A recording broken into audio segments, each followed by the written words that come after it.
apa akan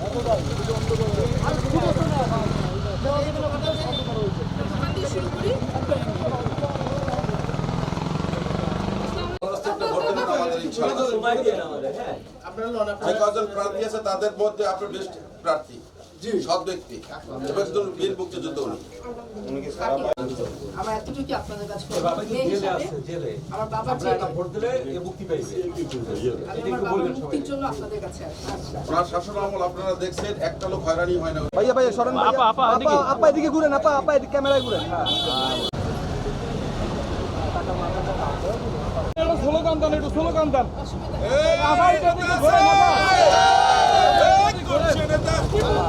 আরো জোরে জোরসে বলো বাংলা মধ্যে আরো জোরে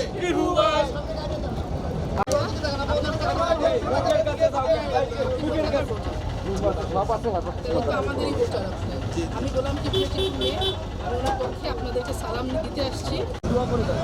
আপনার মাথাটা হাত দিয়ে দোয়া করে দেন, একটু দোয়া করে দেন, একটু ফুটেজ দেয়, একটু ফুটেজ দেয়। হ্যাঁ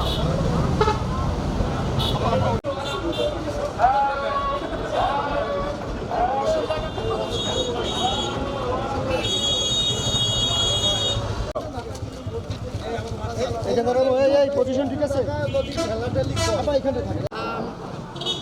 কম্পিটিশন সবসময় থাকবে, প্রতিদ্বন্দ্বিতা থাকবে এবং এটা ভালো, একটা কম্পিটিশন থাকা ভালো। হ্যাঁ, কিন্তু আপনারাও হয়তো বুঝতে পারছেন যে বিগত 1 বছর ধরে 1 বছর 2 মাস আজকে 9 দিন ওনাকে জেলে রাখা হয়েছে, ওনাকে বাবুগঞ্জ মুলাদিবাসী থেকে দূরে রাখা হয়েছে। কারণ হয়তো ওনার যারা প্রতিদ্বন্দ্বী আছে ওনাকে ভয় পাচ্ছে, ওনাকে থ্রেট মনে করছে, এজন্যই ওনাকে মানুষের কাছে আসতে দিতে চাচ্ছে না, মাঠে আসতে দিতে চাচ্ছে না, সেই বিধায় তাকে আটকে রাখা হয়েছে। সব কিছু প্রকাশ করতে পারি না, কিন্তু এবারও আমাদের মেইন টার্গেটই হবে এখন যে মিরগঞ্জ সেতু নির্মাণের যে প্রপোজালটা ইভেন অ্যাপ্রুভ করা হয়েছে সেটার পিছে কিন্তু গোলাম কিবরিয়া টিপুরি অবদান। তো ইনশাল্লাহ আমরা চেষ্টা